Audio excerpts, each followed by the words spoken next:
here. Hello, fellow Lawsters. Welcome to the next episode of LoL of Literature. And today we have with us Mr. Sanjay Chandra. He is an author who has transitioned from writing a memoir to writing fiction. And to know a little bit more about him, I would request Ms. Jayanthi to give the introduction. Oh, yes. Born in 1959, Mr. Sanjay Chandra has a storyteller within him. Every communication in his life was a story in itself. He has 2 books to his credit: The Gymnast, published recently, and The Life and the Times of a Common Man, published in 2019. The Gymnast is a contemporary fiction, and The Life and the Times of a Common Man is a memoir. Interestingly, both the books have common theme: dream with your eyes open and pursue your dreams passionately. Sanjay now sees stories all around him. Writing has become a passion, and he has finally become a storyteller. He is also a traveler, a book lover, and an amateur photographer. He lives in Gurgaon with his family. Sanjay loves to interact with readers through his website. It's www.authorsanjaychandra.com and all social media handles. Welcome, Mr. Sanjay Chandra, to LOL. Thank you. Thank you so very much, Jayanthi, for that wonderful introduction. And thank you, Dhanya, for giving me this opportunity to be on the show. And it's a pleasure. It's my pleasure to be here sitting with you this afternoon, talking about books. So thank you. Thank you so much. Thank you for gracing us with your presence. And let's jump right in. And we would like to know how different was writing fiction from writing a memoir film? Oh. Or how similar? As I was telling someone just the other day, I consider myself to be a people's person. A substantial part of my professional life, I was heading teams of people. And when you are heading teams of people, right since the age of, I think when I was 23, that was my first posting. And once you are heading people, then you have to be conscious of each and every nuances of their body language, what they are talking about, what they are thinking. In fact, you have to think like them so that you can take care of them. And so to that extent, it was easy for me. In fact, it was my mother who asked me that, how did you write those dialogues? How did you know that what they are going to speak? And so that's what I told her, that yes, that's how I perceived or imagined. But having said that, I felt that when I was writing my memoirs way back in 2019, 2018, 2019, those were anecdotes from my own life. So those were incidents, live incidents, which I had gone through or I had witnessed during my life. So to that extent, it was easier. But the difficult part there was that I would not know. See, every life has both positives and negatives. There you have your weaknesses, and in your younger days, you do indulge in certain vices also, I would say. And it was difficult for me to see what to write and what not to write. So that was the difficult part of it. So when I started writing my next book, in fact, there are, as Jayanthi also mentioned in my introduction, there are stories all around us. Each incident, each event has the potential to be a story. Now, I have traveled quite extensively. I've traveled about 40 odd countries, and any city of India or any city, major city of globally, you go, you find these street performers performing by the roadside. And what are they doing? They are just trying to earn that little extra money honestly for their sustenance. And we have become so immune to their presence because, any traffic light you would stop, you would find those children doing, someone doing trapeze, someone doing those cartwheels and tightrope walk, someone singing, someone playing a flute or any musical instrument. Dholak. Yeah. Dholak. Oh, exactly. Yeah, you're very correct. So you have become so immune to their presence that you do not even think about it. And it set me thinking that these children are show immense talent. What if someone comes in their life, something happens in their lives, that they are able to pursue this talent and attain some perfection in that, or attain glory in that, whatever they have chosen.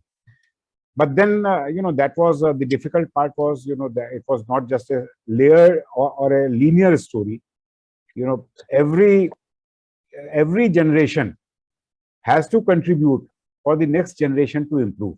So that's how I started, and I thought about it. I realized, from my own experience, I said, okay, the first generation that went into doing service was my grandfather, and then he gave a better life to my parents' generation, and then my parents gave a better life to our generation, and we thought that we would give a much better lives to our children. So that it takes 4 generations, and so I thought about writing about 4 generations. So there are backstories which start somewhere around 1955, when the grandparents are more of bonded laborers in a village. It's not even a village at that time. They are asked to go and cultivate the lands of the zamindar somewhere in the wilderness by the side of the river Ganges, and so they are newly married. They go there, and then they want their son to study so that he can become a bada sahab. That was the time when parents wanted their children to become bada sahabs, so work in the government department, bada sahab. But he does not want to study. There will always be a generation where the child would not want to study. And then he has his own son. That father has his own son, and then those, that son or the third generation, they get into, they want to study, and they can't because there are repeated floods in that area. So there are, these are these different layers in that story, multiple layers. It's a back generation, or the generational problem, the labor problem, and then they are forced to migrate. So there's a migration issue. They are forced to live in jhuggies, and so that's how the story unfolds. If I may interrupt, I'm sorry, Yeah. Mr. Chandra. If I may interrupt, have you done any research on this this particular community? How much you did? How deep you went in the research part of it?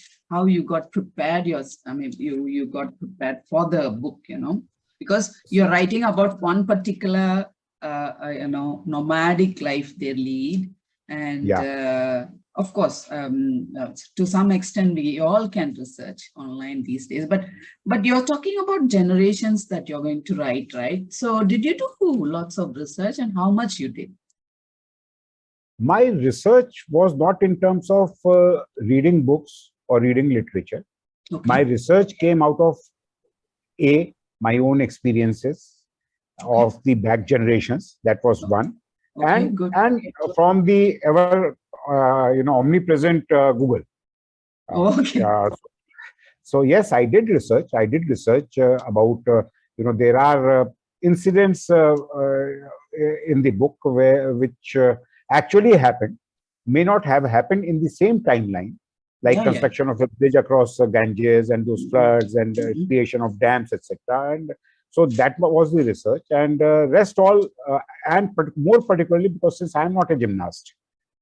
So that's why I asked you that question. Yeah, so I had to read a bit. I did read a bit about what all is required in gymnastics, how a training is done in gymnastics, but end of the day, I have taken liberties. It may not be a factually accurate account of the particular sport or a particular profession, because I was creating a fiction, and through that fiction, I was wanting to convey a certain message about dreams, where everyone has dreams, and realization of those or actualization of those dreams. That's what I want to talk about. So there are there would be inaccuracies. But then, yes, I did my research, and it was mostly through Google. Oh, okay, that's interesting. Mm. Because So, while reading the book, I could realize that there was research done on even the Commonwealth. Am I not audible? Now it's Now we can hear me. I mm. think now am I audible? Yeah. So I was just saying there have been accounts about the Commonwealth Games of India and the future Olympics which are going to happen in other countries that you have mentioned in the book. So that must have had some research, background. You must have gone a little bit into it, and at least you should have researched about what are the games that are conducted, and I don't know how long the duration of the actual games. Because when it's a gymnast, you'll have to know how long the performer is going to perform and what are all the training, or who are all the trainers who are known in India, or like where do people go to train, all that, right? So that's a fictional account. See, that's a fictional account. There are academies available, but I did not want to get into those academies. I wanted to show two trainers who themselves had gone up to the state level gymnastics, but then could not pursue further because of financial constraints, financial crunch. So that I wanted those to be the support system for this little girl, that they have set up their own academy. And they obviously they are not rich or anything, so they do not have those world class equipment, and so that's why they are approaching different people. They are approaching the government, they are approaching the school, even the school authorities, to give them a bigger space. So it's not based on any real life academy in India. It's a fictional setting, I would say. It's a fictional setting for that academy. Any fiction? Yeah, pardon. Yeah, please continue. Yeah. No, I'm sorry to interrupt. You can continue, please. No, that's what I said. So that's how it has been created. And when you said about those future games, like for example, there are those games held in Jaipur. Now that timeline is not yet finalized. So I just came up with Jaipur. Because it's not finalized where those will be held. So I just came up with Jaipur. Rest mostly the international games, our venues are decided much in advance, so they are known where they are going to be conducted. So that I researched, and bit of when the protagonist goes around London, bus hopping, etc. So those are my experiences. Okay. So this when was this book published, and how are the readers receiving it? Are you taking the books to the academies, the gymnastic academies, and the sports academies? That's where this book will be really appreciated, isn't it? Are you doing anything about that? The book has been only recently published. It has come out only about a couple of weeks back. So these are early days. Okay. But yes, quite a few readers have read the book. They have liked it. The storytelling and the story part of it, they have liked it. And so these are early days. I am planning a set of a series of book events across literature clubs, across colleges, I would say. I would not limit the readership of the book to only the sports academies or the sports itself. Sports was a coincidence. In the sense that because since the girl is doing trapeze, so that's how she is becoming a gymnast. End of the day, what I wanted to convey was, which I have conveyed in my first book also, that there is no age, there is no gender, there is no caste to dreams. And dreams are important. Whatever you do, whatever profession you take up, you should do it passionately. And success is bound to be yours. That's what I wanted to convey. So I would not say that it has a limited readership, or it is only for a limited set of people. Understood. It is for everyone. Yeah, true. But I'm really curious. Has any sports person read it, or a gymnast related person? In future, you let us know if there is a review by such a person, because I'll be interested in. Thank you. Certainly. Thank you. Yeah. So, how did you go about the publishing journey? Like, did you have to, shell out your sample chapters? Did you have to start writing a synopsis? And how many publishers did you send to? And how was the rejection? What did you face in that journey? Any first-time writer, or I would say even a second book writer also, it is difficult. It is difficult in this industry to get a foothold. Like possibly it would be difficult in any industry. As I keep saying that even an Amish became an Amish after I think about after he had written about 5 or 6 books. So it is difficult. For the gymnast also. In fact, the first draft of this book I had completed way back. If I take you through the entire process that I went through, I had written the first draft of this, the first manuscript I had completed in 2019 itself. Now, the first editor or the critiques have been my wife and my 2 daughters. And it was a linear narration at that point of time. I mean, they felt that, it was just a longish story. There were no dialogues in that. I mean, very limited dialogues. I would say very limited dialogues.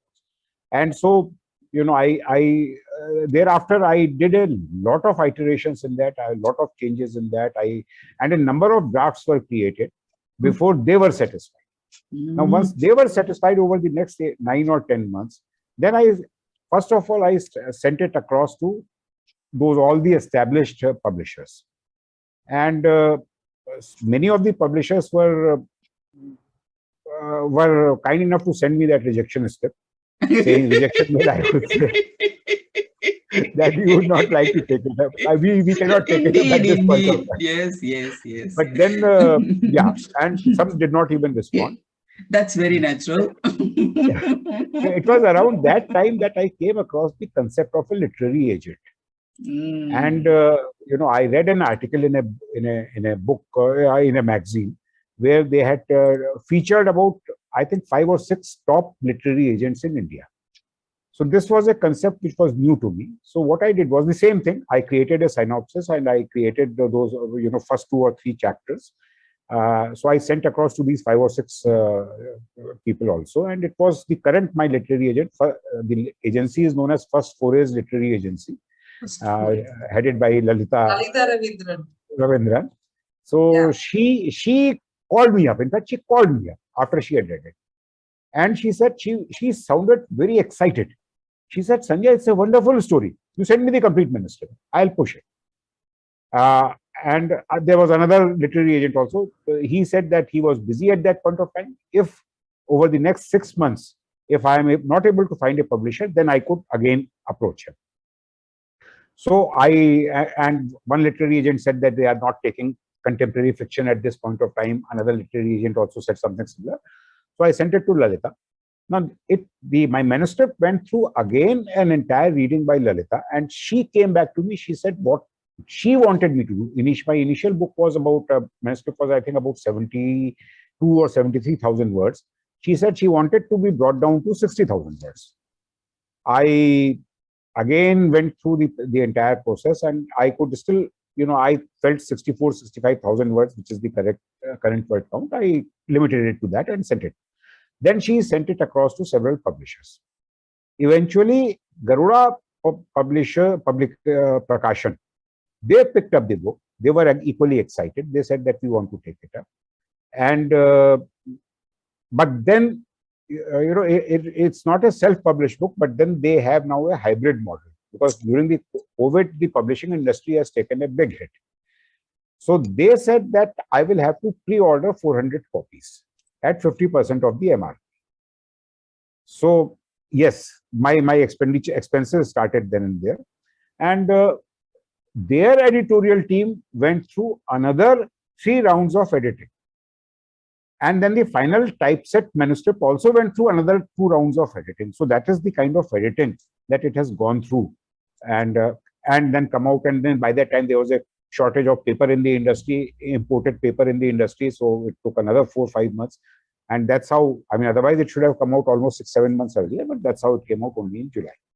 So yes, it's a long process. It's a tedious process. And, but I'm happy that I went through a traditional publishing, because what happens is in a traditional publishing, so many people read it, so many editorial teams read it, that possibly you are making the book a little more perfect for the reader. Yeah. So in a way that's good, because in a self-published book, right, like in my first book, which was a self-published book, I was also in a hurry. I wanted to hold the book in my hands, and I wanted to, the readers to read that book. So I was in a hurry. So I took a package of Notion Press and published that through through that. I was not much worried about the editing part of it, because since the editing and the grammar, etc., had been taken care of by my wife and by my daughter. They had done that, so it was practically a ready manuscript.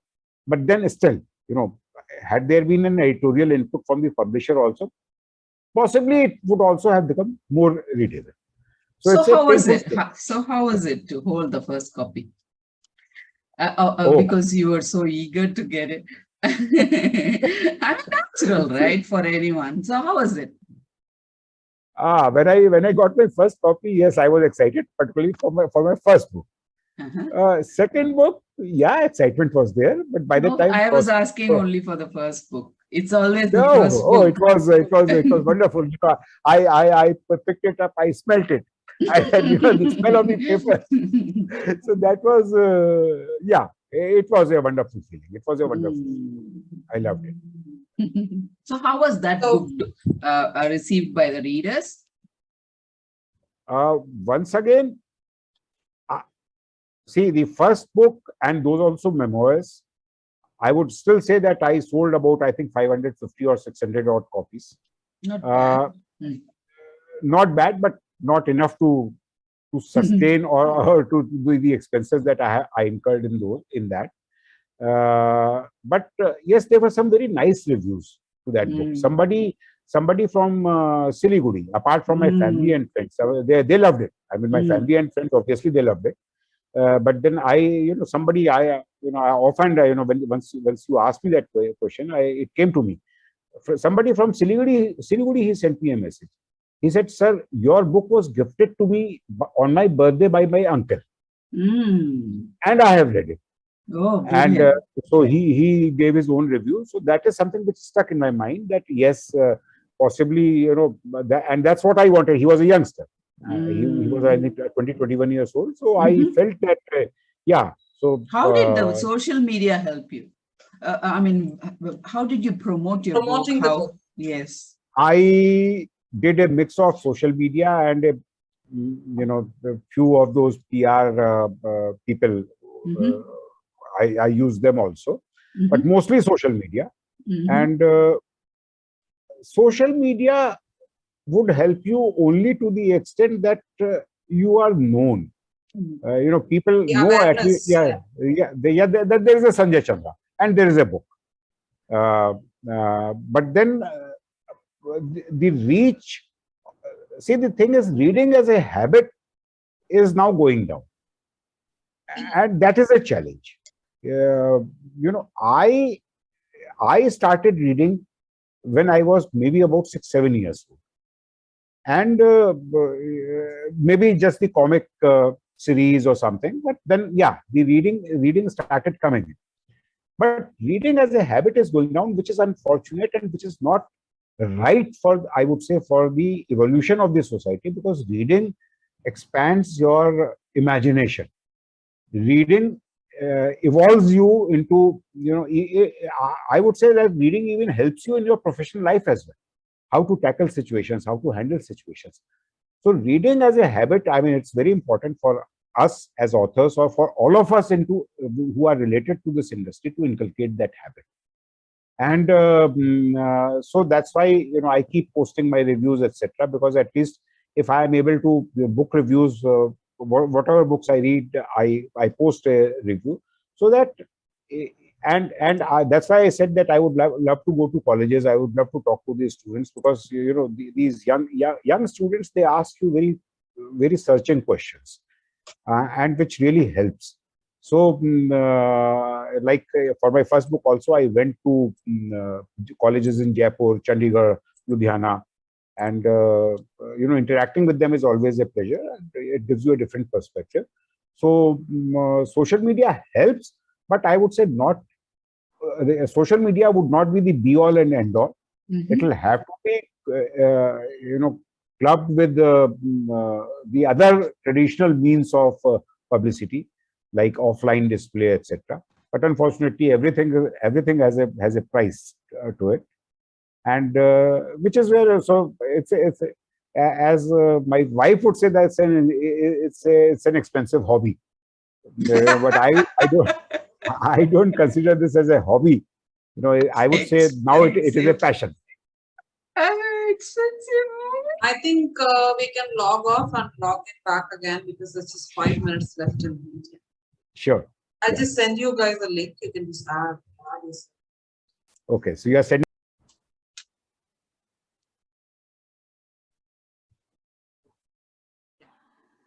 So we wanted to ask you, because you've been active in Facebook with your book club and all that. So how has being a part of a book club helped you in promoting your book, or has it shown any difference in your sales, or has it, literally translated to money at all? As I said, that so far as the gymnast is concerned, it is too early. It is too early because since it has come out just about a couple of weeks back. But I would say, since I'm a part of several book clubs, the Pioneer Book Lovers Club was something which was initiated by me and a few others. That was, at that point of time, it was a community book club, the community where we are living. And then we expanded it to the Facebook also, and then opened it to other authors and other readers as well. And then is this community in Kolkata? No, this is in Gurgaon. Gurgaon, okay. Sure. This is in Gurgaon, yeah. Okay. So and simultaneously, I joined a number of book clubs, and virtually, I would say virtually. And so it has helped me connect with the readers. It has helped me connect with other authors as well. So that is, I do hope, because it came to me. It said, I said, once I am connected to the authors, how do authors support other authors? Like one is, you buy my book and I buy your book, but that's not the end of it. End of the day, it's something like saying that you give a hungry person fish, you feed him for a day, but you teach him to fish, you feed him for life. So the help should come, or would come, in the sense of that if I am an author, and if Dhanya is an author, or Jayanthi is an author, if I open my network to you, or you open your network to me, then it's a help. And which is what I am trying to work on. It has helped me connect with a lot of people. It has helped me connect with the people who are organizers of literary clubs, literature clubs. So in a way, I would say that yes, in the long run, maybe, come down the line, a month down the line, 2 months down the line, it should help in building up traction for the book. And I should be able to help build traction for the other authors. Like I started an author show myself, where we have had, you had Dr. Ranjani, she was the first author on our show. And then Lata Gwalani and so many others, Pradeep Roy, so many others have come thereafter. So it should help, and but time only will be able to say. And it's early days. It's early days so far as the gymnast is concerned. So, because see, I would like to know, usually what happens when people write about sports fiction is that they usually write about a person who has actually done that in life. They usually write about someone who, it will usually be a rags to riches story, but it will be based on the story of a particular person who has achieved success. But making it into a fiction, do you think it adds more value to it, or do you think it is listening? It is maybe for a reader, they might have taken more inspiration if it was a real story. Do you think that it is going to affect the reader?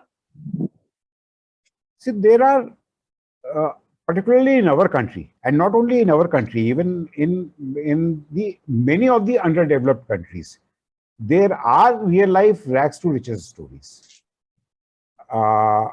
Like our own, I would say, like Deepa Karmakar, Hima Das, and there are so many others who have done just that. They came from a background which was, I would say, not privileged, and yet they were able to achieve what they have achieved.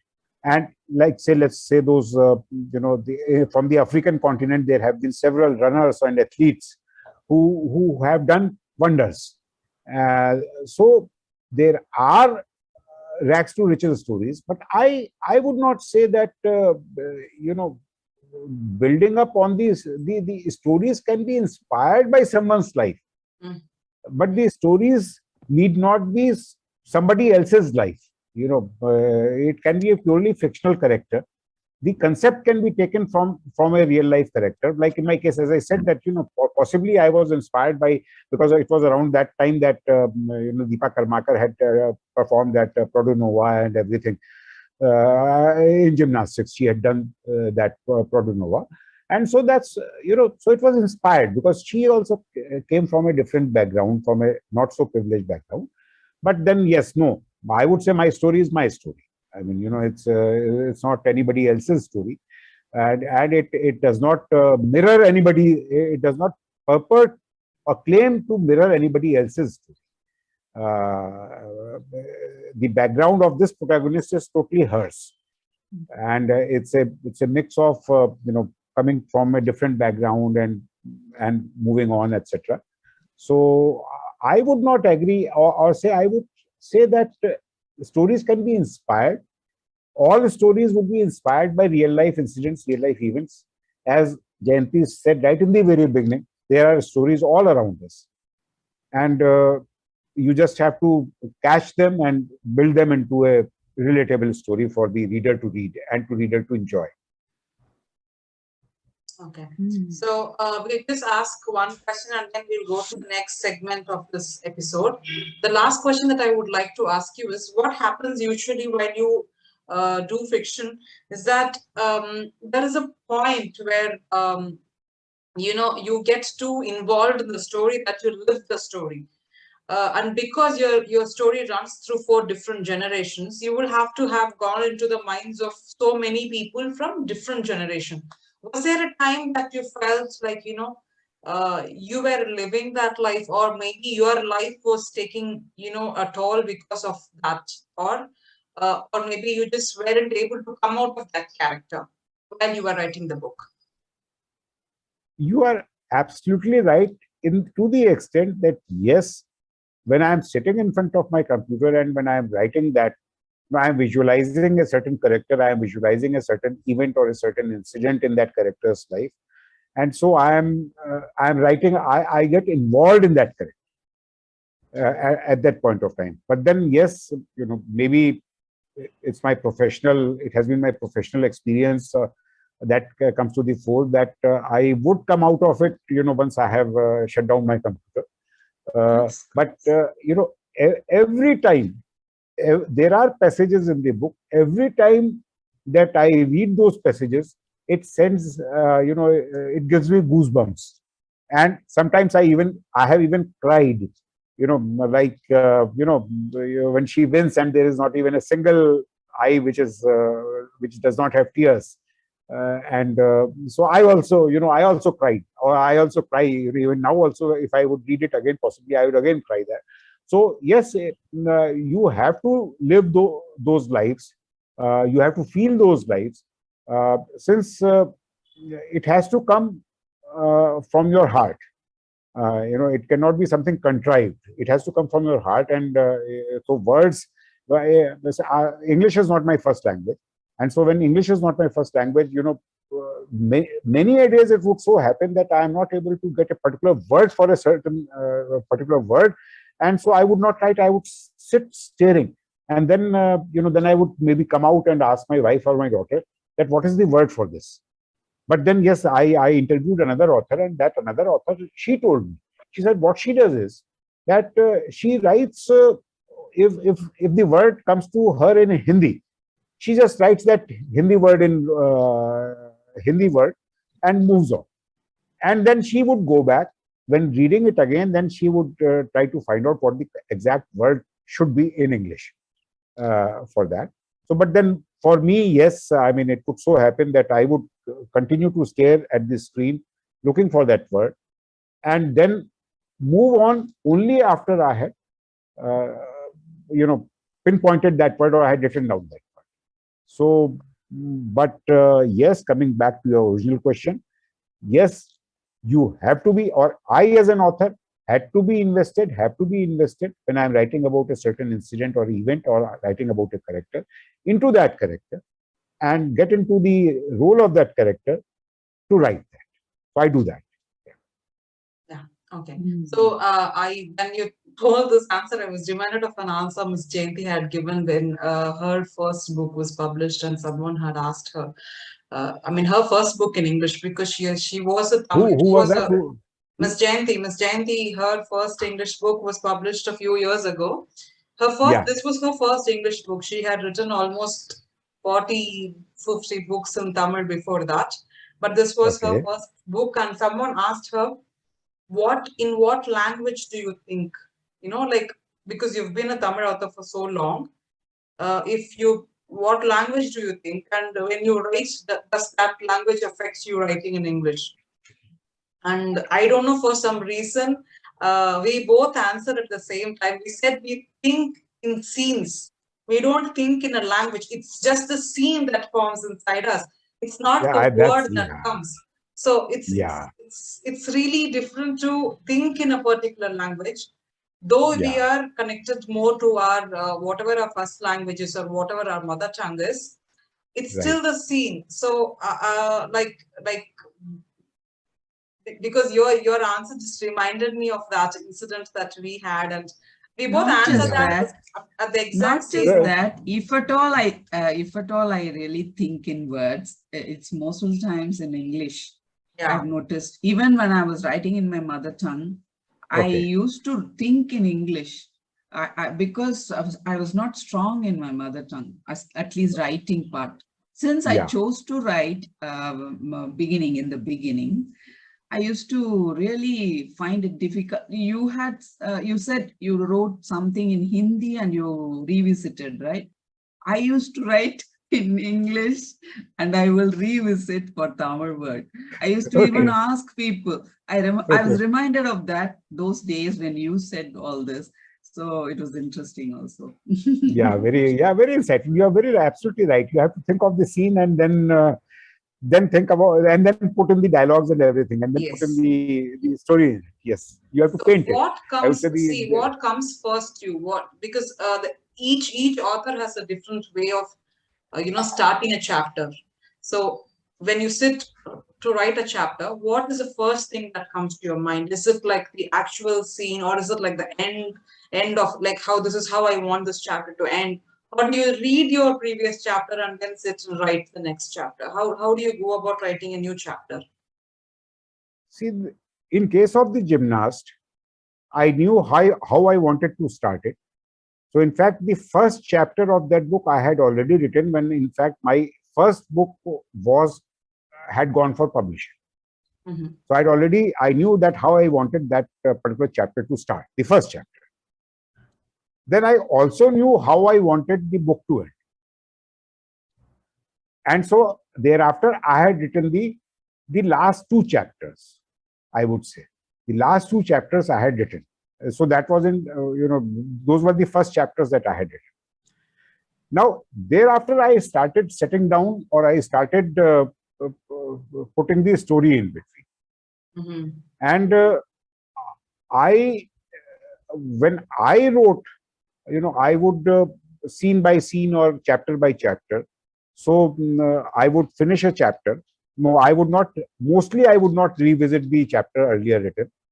I would remember where I have ended it, and then I would keep thinking. Thereafter, I would keep thinking of how do I want my next chapter to start, where it should go.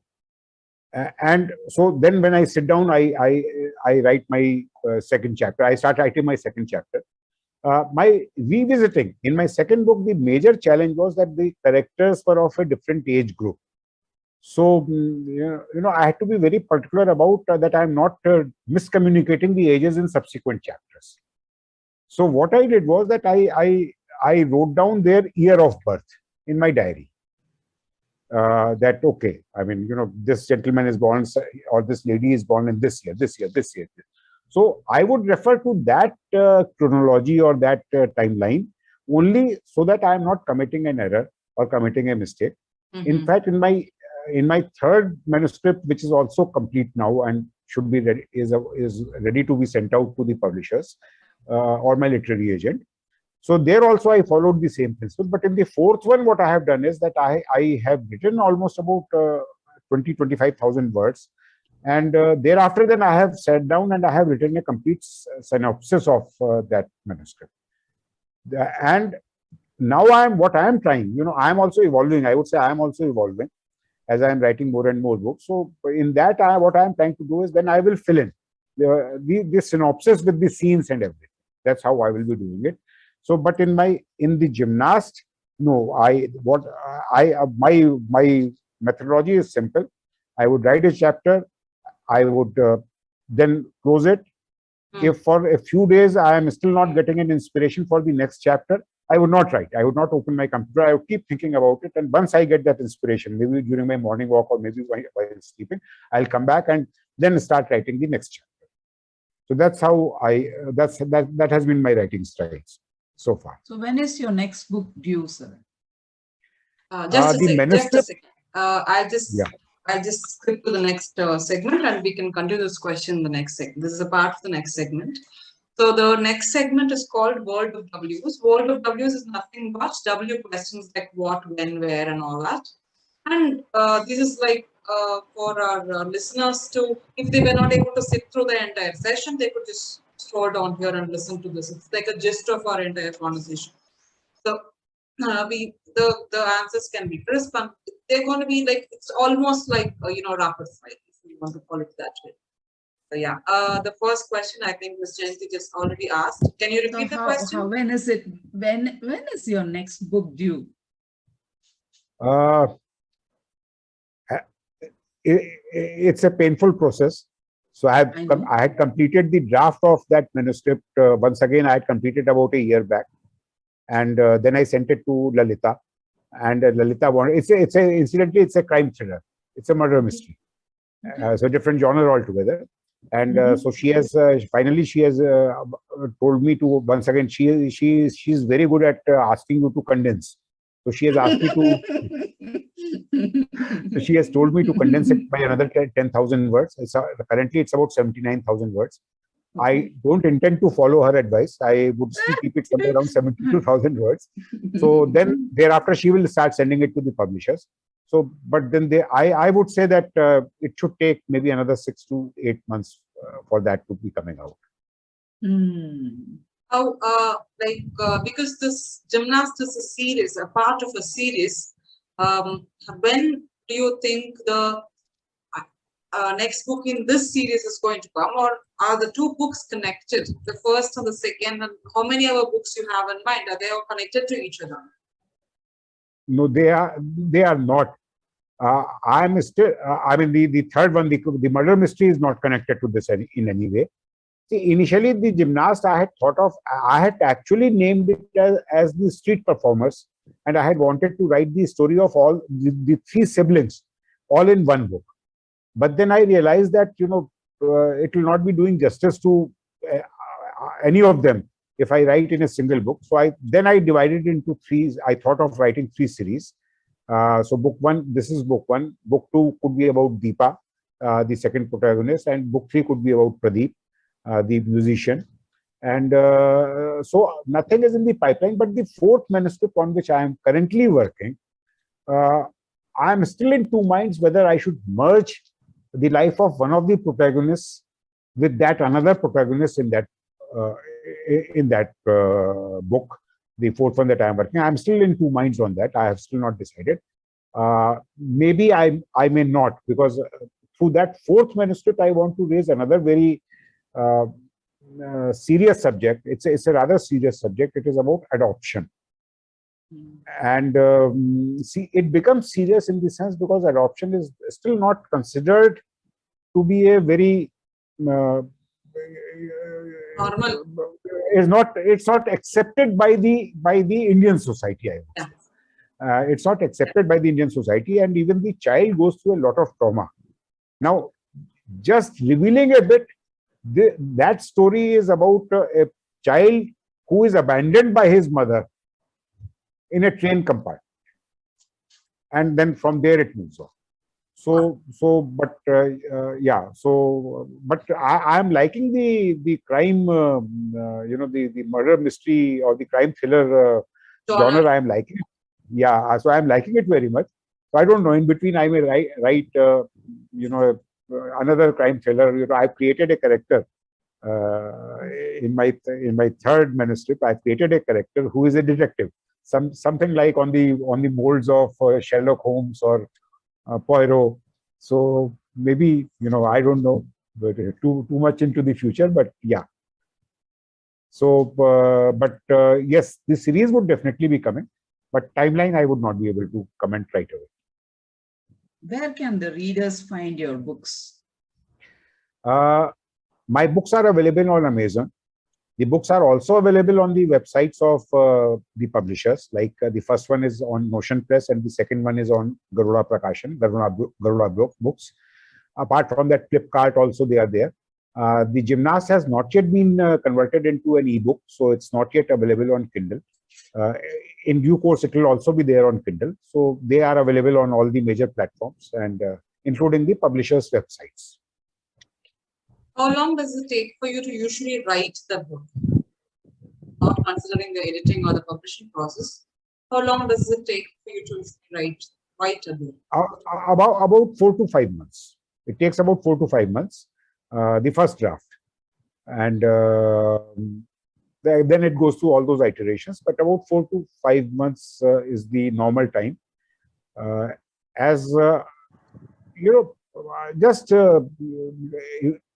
Elaborating it a bit, I was once hearing an interview of Jeffrey Archer, and I have spoken to many authors. Dhanya, you yourself, Jayanthi, you yourself are authors, and so what he said, Jeffrey Archer said that for him now writing is a profession.